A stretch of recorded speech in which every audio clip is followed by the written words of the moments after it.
আমি ভালোবেসেছিলাম এমন একটা মানুষকে, যে কখনো জোর করে বলেনি আমায়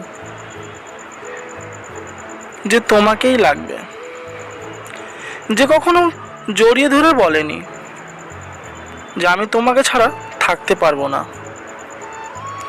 যে কখনো আমাকে আমার মতো করে ভালোবাসেনি। আমি হারিয়ে গিয়েও দেখেছি সে আমাকে হারিয়ে ফেলার ভয়ও পায়নি। মাঝে মাঝে অনেকটা অভিমান নিয়েও একা ছিলাম, তবে সে অভিমান ভাঙানোর চেষ্টা করেনি। আমি দূরে গিয়েও দেখেছি সে কখনো আমাকে কাছে টানার চেষ্টা করেনি। নিজের জীবনের চেয়ে বেশি ভালোবেসে ছিলাম তাকে, কিন্তু কখনো সে আমাকে আমার ভালোবাসা বোঝার চেষ্টা করেনি। আমি সব দেখেছি, তবে তার চোখে আমাকে হারানোর ভয় দেখিনি।